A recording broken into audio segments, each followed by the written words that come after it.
नमस्कार दोस्तों, स्वागत है आपका हमारे गजब ज्ञान यूट्यूब चैनल में। दोस्तों आज फिर हम हाजिर हुए हैं आप लोगों के सामने, आप लोगों के समक्ष एक ज्ञानवर्धक कहानी लेकर के।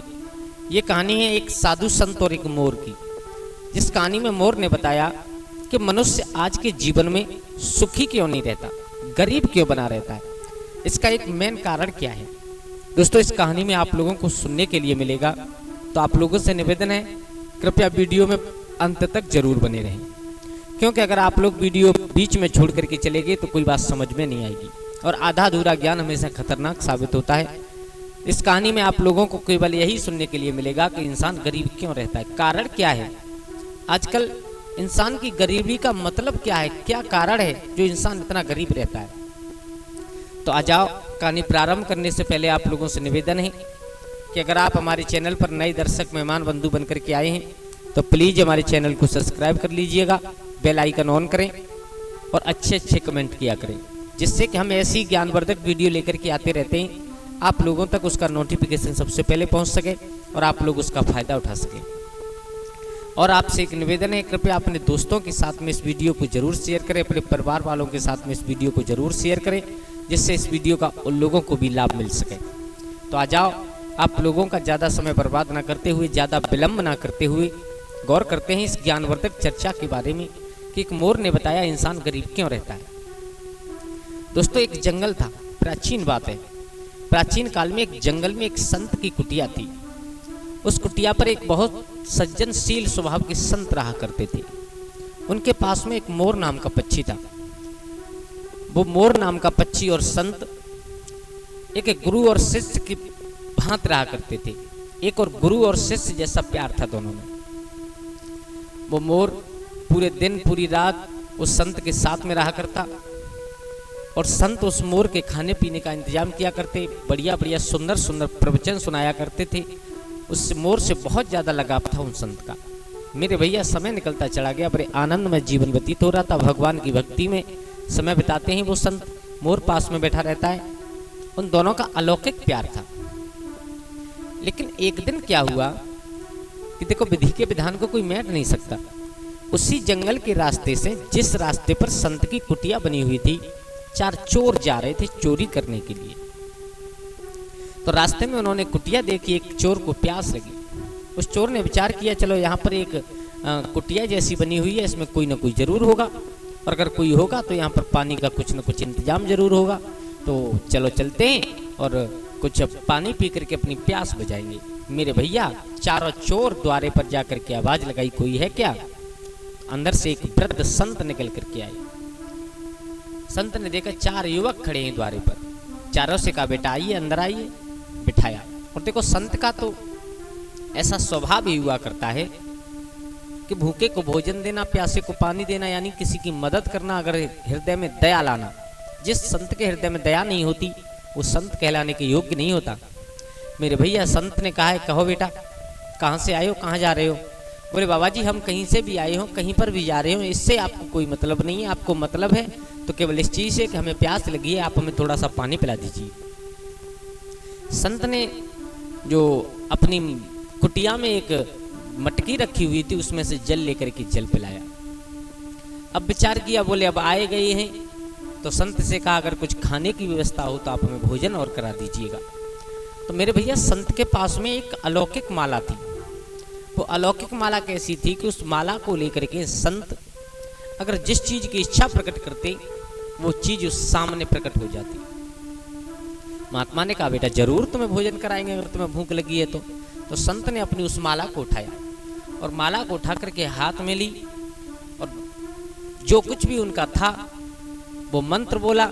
उसके बाद में कहा कि अगर ये माला सच्चे मन से मैं फेर रहा हूँ, सच्चे मन से इसकी आराधना मैंने की है, तो 4 लोगों के भोजन का इंतजाम हो जाए।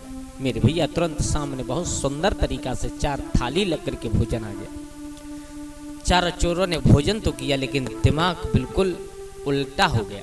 विचार किया, बोले ये माला संत के लायक नहीं है, ये माला तो हमारे लायक है। एक संत को इसकी क्या जरूरत, संत क्या करेगा। और ये तो ऐसी चीज है कि थोड़े से ही दिन में इंसान बहुत बड़ा आदमी बन सकता है। अब इसे ले तो लें कैसे।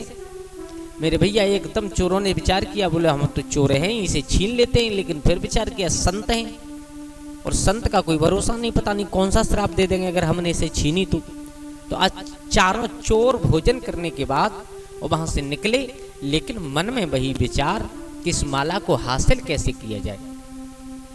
मेरे भैया उन चोरों ने देखा कि संत के पास में एक मोर और था। मोर बाहर एक पेड़ था, उस पर बैठा हुआ था। मेरे भैया इशारा देख करके जब मोर को अपने पास बुलाया है चोरों ने, संत तो कुटिया में बैठे रह गए, तो उस मोर को अपने साथ पकड़ करके ले गए। आपस में बातें करते जा रहे हैं, बोले अगर वो माला नहीं मिली तो कोई दिक्कत नहीं है, चलो इस मोर को ही मारेंगे हम, और आप इसको मार करके मार देंगे इसे। अब मेरे भैया धीरे धीरे आगे बढ़ते जा रहे हैं, मोर घबराने लगा। मोर ने इंसानी भाषा में बात करते हुए कहा, बोले आप हमें मारिए मत। क्यों मारना चाहती हो? बोले मारना इसलिए चाहते हैं कि हम संत की कुटिया पर गए तो हमने उनके हाथ में एक माला देखी। अब तुम ही बताओ, संत को उस माला की क्या जरूरत है? तो किसी गृहस्थ के हाथ में पड़ जाए तो ज्यादा अच्छा बात है। मेरे भैया उस मोर ने कहा, अगर आप हमारी जान बख्श दो तो हम उस माला को ला करके तुम्हें दे सकते हैं। चोरों ने कहा, बोले ठीक है, कोई दिक्कत नहीं, हम तुम्हें छोड़ देंगे, लेकिन क्या भरोसा है, क्या गारंटी है तुम्हारी कि तुम वापस आओगे लौट करके उस माला को लेकर के? मोर ने कहा, हम तुम्हारी तरह नहीं है, हम तुम्हारी तरह नहीं है, एक बार हमने कह दिया वो कह दिया, आप हमें छोड़ करके देखिए। मेरे भैया चारों चोरों ने उस मोर को छोड़ दिया। मोर उड़ता हुआ संत के आश्रम में आया, आकर के संत के पास बैठ गया और कहने लगा, महामुनि आज इतना बुरा हुआ जिसकी आप कल्पना भी नहीं कर सकते। बोले क्या हुआ?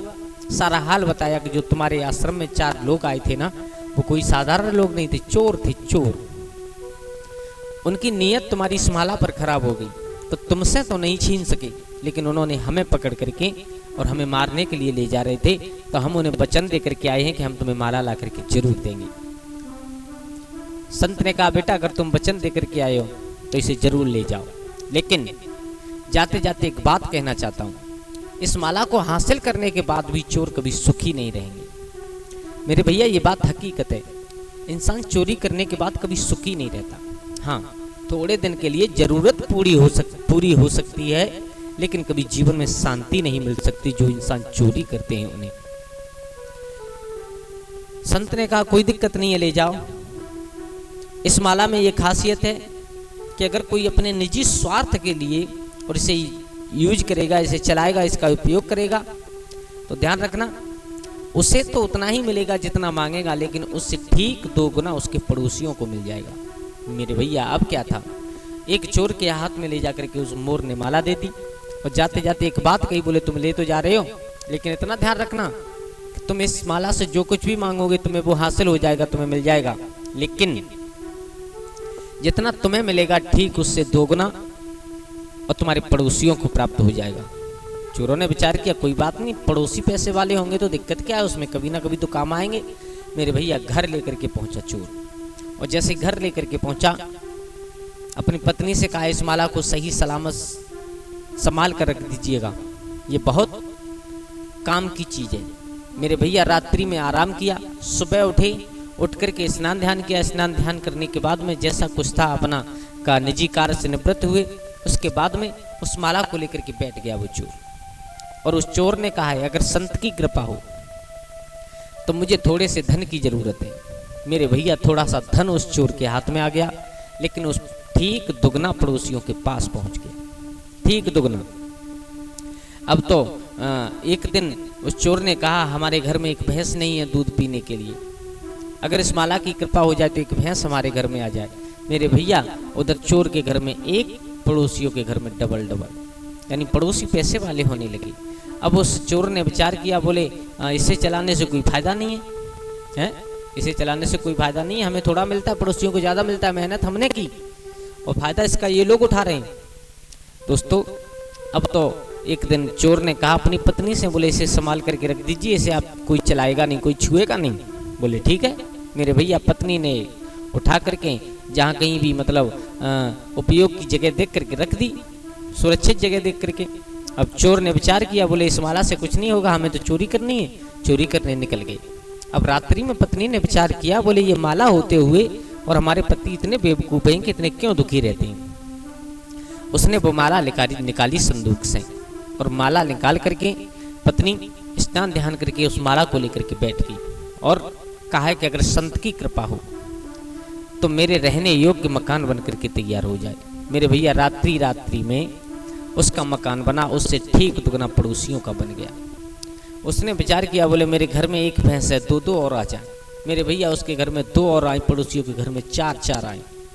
अब सुबह हुआ, चोरी करके जब चोर वापस आया तो उसने अपने मोहल्ला का नक्शा देखा, समझ गया, बोले मेरी पत्नी बहुत बेवकूफ़ है, मेरी पत्नी ने पड़ोसियों को पैसे वाला कर दिया है, मुझे लगता है उस माला से मांग लिया जो कुछ भी मांगना है।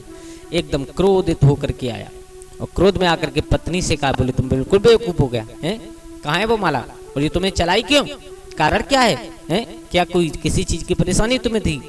पत्नी ने कहा, बोले महाराज चोरी करते करते मरे जा रहे हो, तुम्हारा जीवन निकला जा रहा है और घर में माला रखे हुए, अरे पड़ोसी पैसे वाले होते तो होने दो ना, जीवन में कभी तो काम आएंगे। बोले बिल्कुल नहीं, मेहनत मैंने की और ये लोग पैसे वाले हों ऐसा कभी नहीं हो सकता।